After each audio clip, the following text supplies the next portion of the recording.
Income tax दिवस की 164वीं वर्षगांठ के अवसर पर कार्यक्रम में उपस्थित श्रीमती गीता रविचंद्रन, प्रधान मुख्य आयकर आयुक्त मुंबई, श्री एन चंद्रशेखरन, अध्यक्ष टाटा सन्स, श्री आशीष कुमार चौहान, अध्यक्ष national stock exchange, Shri Devdatta Chand, अध्यक्ष बैंक ऑफ बड़ौदा, करदाता व्यापारी संस्था के प्रतिनिधि, विशिष्ट अतिथिगण, आयकर विभाग के सभी अधिकारी, भाइयों और बहनों, आज आयकर दिवस के अवसर पर यहाँ उपस्थित आयकर विभाग के सभी अधिकारियों, कर्मचारियों तथा करदाताओं का मैं हार्दिक अभिनंदन करता हूँ और उन्हें बधाई देता हूँ। यह दिन हमारे देश की समृद्धि और विकास में आयकर के परिवर्तनकारी प्रभाव की याद दिलाता है। राजस्व वह ऊर्जा है जो देश को चलाने के लिए ईंधन देती है। राजस्व शासन का मूल आधार है। राष्ट्र निर्माण में हमारे देश के वित्तीय हित को संरक्षित रखने में आयकर के उल्लेखनीय योगदान की ओर अक्सर हमारा ध्यान नहीं जाता। अत्यावश्यक जन सेवाओं, आधारभूत सुविधाओं के साथ साथ सामाजिक समानता को बढ़ावा देने में आयकर विभाग का योगदान अनुपम रहा है। कर देना केवल एक वित्तीय व्यवहार नहीं है, बल्कि यह एक मजबूत और समृद्ध देश के निर्माण में योगदान देने की हर किसी की जिम्मेदारी का भी प्रतीक है। महान दार्शनिक अर्थशास्त्री आर्य चाणक्य के अर्थशास्त्र में इस विषय पर व्यावहारिक ज्ञान है। चाणक्य कहते हैं, कर देना लोगों के लिए एक दर्दनाक प्रक्रिया नहीं होनी चाहिए। कर संरचना तय करते समय उदारता और सावधानी बरतनी चाहिए। सरकार को मधुमक्खी की तरह कर एकत्र करना चाहिए, जो फूल से सही मात्रा में शहद चूसती है ताकि दोनों बच सके। आयकर विभाग का लक्ष्य प्रगतिशील कराधान के सिद्धांत के अनुसार राजस्व एकत्र करना है। जिनके पास अधिक संसाधन है, उन्हें जिनके पास सीमित साधन है, उनकी जिम्मेदारी उठानी चाहिए। सबसे चौड़े कंधे को सबसे भारी बोझ उठाना चाहिए। पिछले 9 वर्षों के दौरान भारत सरकार ने देश में आयकर को बहुत अधिक सरल बनाने के प्रयास किए हैं। साथ ही करदाताओं के आधार को भी व्यापक करने का प्रयास किया गया है। इनकम टैक्स विभाग द्वारा तकनीकी प्रगति और सरलीकृत प्रक्रियाओं को अपनाने का निरंतर प्रयास किया जा रहा है। आज आपको रिटर्न फाइल करने के लिए सीए के पास जाने की आवश्यकता नहीं है। आप स्वयं बिना किसी की मदद लिए समय सीमा के पूर्व रिटर्न फाइल कर सकते हैं। अब कर अनुपालन को आसान बना दिया है। व्यक्तिगत करदाताओं और व्यवसायों को सशक्त बनाया गया है।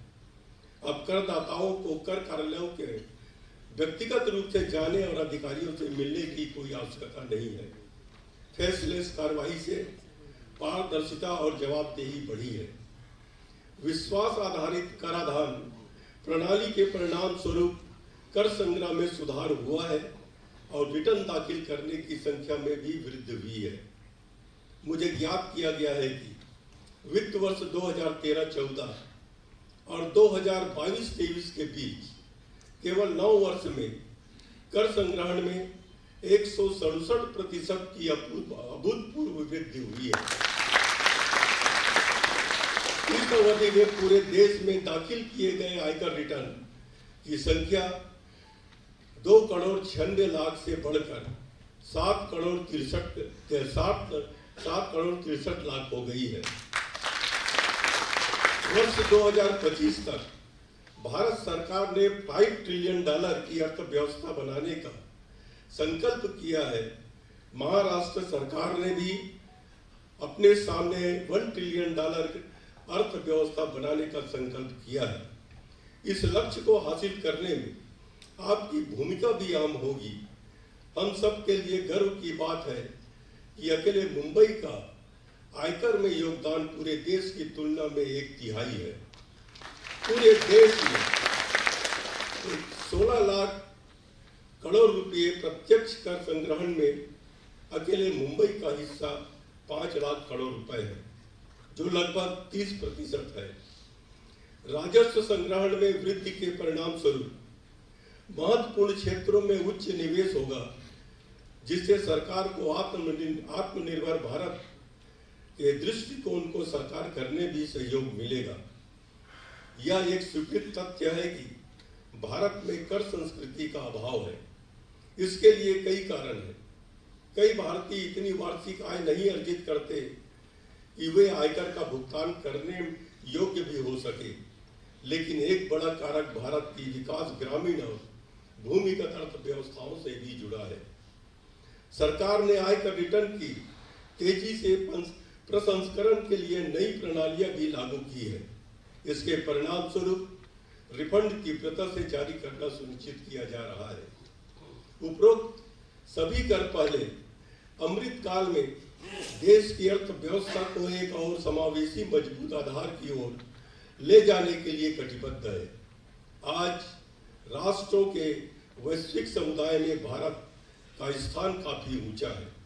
अंतरराष्ट्रीय स्तर पर भारत की आवाज को ज्यादा महत्व दिया जाता है। हम चाहते हैं कि भारत व्यवसायों और निवेशकों की स्वाभाविक पहली पसंद बने। ऐसा तब होगा जब भारत एक बिजनेस फ्रेंडली देश बनकर उभरेगा।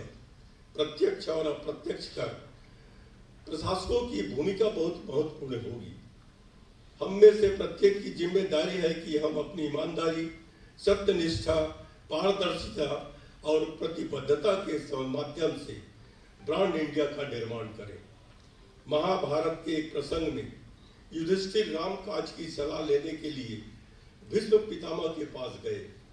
ऐसा कहा जाता है, भीष्म पितामह ने उन्हें कहा था, किसी को भी कर देना पसंद नहीं है, लेकिन राजा को उन्हें राष्ट्रीय प्राथमिकताओं से अवगत कराना चाहिए, जिसके लिए धन की आवश्यकता है। इस सलाह के अनुसार हमें भी कर साक्षरता एवं जागरूकता फैलाने का कार्य निष्ठा से करना आवश्यक है। आयकर विभाग को युवाओं के बीच कर कानून और प्रक्रियाओं की समझ बढ़ाने की जागरूकता कार्यक्रम आयोजित जारी रखना चाहिए।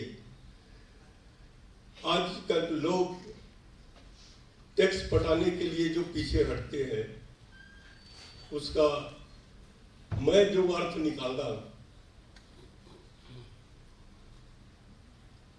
कि कोई टैक्स पर कैसा बचे, इसके पहले जुगाड़ करने में लग जाते हैं।